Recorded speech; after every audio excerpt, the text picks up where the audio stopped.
আদম আলাইহিস সালামকে যখন আল্লাহ রাব্বুল আলামিন নামায় দিলেন, ওই সময় জঙ্গলের ভিতরে ছিল, ওই পাহাড়টার ভিতরে ছিল বিশাল বড় জঙ্গল। জঙ্গলের ভিতরে আপনারা যারা পাহাড়ে ভ্রমণ করেছেন, পাহাড়ে গিয়েছেন, তারা জানেন পাহাড়ের ভিতরে কিন্তু অনেক প্রকার জীব জানোয়ার থাকে, থাকে কিনা?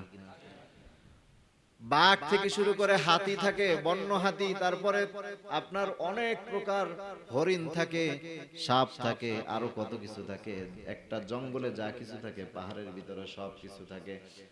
হযরত আদম আলাইহিস সালামকে যখন নামায় দেওয়া হলো, গোটা জঙ্গলের ভিতরে, পাহাড়ের জঙ্গলের ভিতরে খবর চলে আসলো এই দুনিয়ার আসল বাসিন্দা জমিনের মধ্যে চলে এসেছে। যখন গোটা এরিয়ার ভিতরে ছড়ায় গেছে দুনিয়ার বাসিন্দা জমিনের ভিতরে এসেছেন, ওই সময় সর্বপ্রথম একদল হরিণ দৌড়ে দৌড়ে আদম আলাইহিস সালামকে খোঁজা শুরু করে দিল। তারা খুঁজতে খুঁজতে হযরত আদম আলাইহিস সালামকে পেল।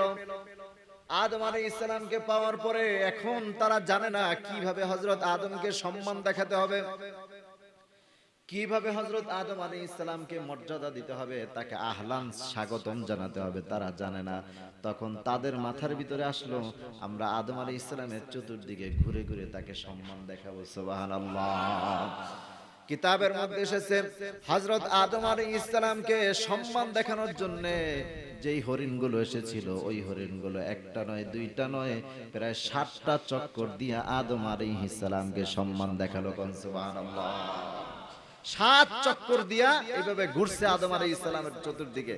৭ বার ঘুরে আদম আলাইহিস সালামকে সম্মান দেখালো, আহলান সাহলান জানালো, স্বাগতম ওয়েলকাম জানালেন। তাম পৃথিবীর সর্বপ্রথম মানুষ দুনিয়ার জমিনে আসার সঙ্গে সঙ্গে আল্লাহ রাব্বুল আলামিন তাকে যে সম্মানটা দেখালেন, আর একদল হরিণ তাকে সম্মান করলো, ওই সম্মানের সিস্টেমটা, ওই সম্মানের কাইফিয়তটা, পদ্ধতিটা আল্লাহ রাব্বুল আলামিনের কাছে এত ভালো লেগেছে, এত ভালো লেগেছে। পরবর্তীতে আল্লাহর ঘর কাবা তাজিম করার জন্য, আল্লাহ তাওয়াফ করার জন্য ৭টা চক্করের ব্যবস্থা করে দিলেন। দুনিয়ার সর্বপ্রথম মানুষকে স্বাগত জানানোর জন্য যেই সিস্টেমে তাকে সম্মান দেখানো হয়েছিল, আল্লাহ আল্লাহর ঘরটাকে সম্মান দেখানোর পদ্ধতিটাকে ওই হিসাবে কবুল করে নিলেন। কিয়ামত পর্যন্ত আল্লাহর ঘরকে মানুষ এইভাবে ঘুরে ঘুরে সম্মান দেখাবে। সুবহানাল্লাহ। হযরত আদম আলাইহিস সালাম চিন্তা করলেন, যেহেতু আল্লাহ রাব্বুল আলামিন আমাকে এই জমিনের মধ্যে প্রেরণ করেছেন, দুনিয়ার বাসিন্দা করে বানাইছেন, তার মানে এখানকার বাসিন্দা হলাম আমি, আর বাকি এরা সবাই হলো আমার মেহমান। যেহেতু আমি মেজবান, আমার কাছে আসছে, এদেরকে তো মেহমানদারি করা দরকার। সুবহানাল্লাহ। আদম আলাইহিস সালাম চিন্তা করলেন, মাত্র আসলাম ঘরে, কিছু তো নাই, বাড়িতে মাত্র পা রাখলাম, কিন্তু কোনো কিছুই তো নাই, কেমনে তাদেরকে মেহমানদারি করব? এখন হরিণ কি সেমাই খায়? কথা কয় না।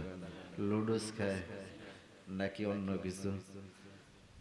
হরিণ তো আর সেমাই খাবে না, লুডুস খাবে না, অথবা শরবত দিল সেটাও খাবে না। চিন্তা করলো আদম আলাইহিস সালাম কি দেওয়া যায়, কি দেওয়া যায়। গায়ের দিকে তাকায় দেখতেছে জান্নাত থেকে তো কিছুই আনে নাই, তাকায় দেখতেছে জান্নাত থেকে একমাত্র ৩ গাছের পাতা এনেছে। হযরত আদম আলাইহিস সালাম ৩ গাছের পাতাটা ছিঁড়ে ছিঁড়ে, গায়ের থেকে ছিঁড়ে ছিঁড়ে হরিণদেরকে খাওয়ায়া দিলেন। তাফসীরের মধ্যে আসছে হযরত আদম আলাইহিস সালাম হরিণদেরকে যখন গায়ের থেকে পাতাগুলো ছিঁড়ে ছিঁড়ে খাওয়ালেন, খাওয়ানোর সঙ্গে সঙ্গে আল্লাহ রাব্বুল আলামিন প্রত্যেকটা হরিণের পেটের ভিতরে মৃগ নাভি আল্লাহ দান করে দিলেন। এখন এই হরিণদের গায়ের থেকে এমন সুন্দর সুগন্ধি পুরা জঙ্গল ছড়ায় গেছে। হরিণরা চলে গেল, জঙ্গলের অন্য অন্য পশু প্রাণী হরিণরা সবাই জিজ্ঞাসা করলো, ব্যাপার কি, কোন ব্র্যান্ডের আতর লাগাইছে, এত ঘ্রাণ কিসের? কথার কথা, মানে কি দিছো তোমরা, তোমাদের গায়ের থেকে এত ঘ্রাণ আসে কেন? ওরা বলতেছে আমরা জান্নাতের পারফিউম দিছি। সুবহানাল্লাহ বলবেন না? কোন জায়গার পারফিউম? বলে কেমন পারফিউম?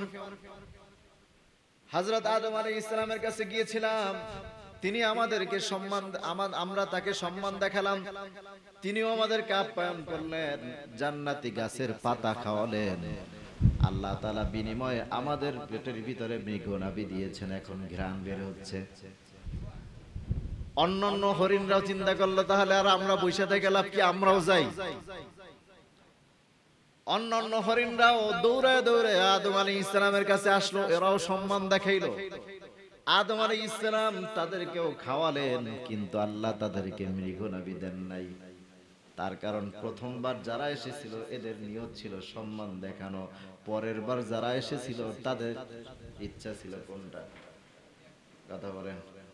এদের কি ইচ্ছা ছিল যে আমাদেরকে, আমরাও সম্মান জানানোর উদ্দেশ্যে আসছে। এদের মূল টার্গেট ছিল আমরাও খাবো, আমাদেরও মৃগনাভি হবে।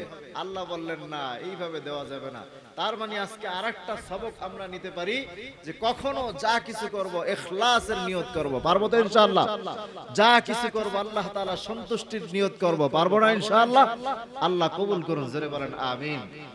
এরপরে আল্লাহ তাআলা আদম আলাইহিস সালামকে এই জমিনে রাখলেন। আদম আলাইহিস সালাম এখানেও ছিলেন, 350 বছর কাঁদলেন। আল্লাহ তাআলা এরপরে তার দোয়া কবুল করলেন।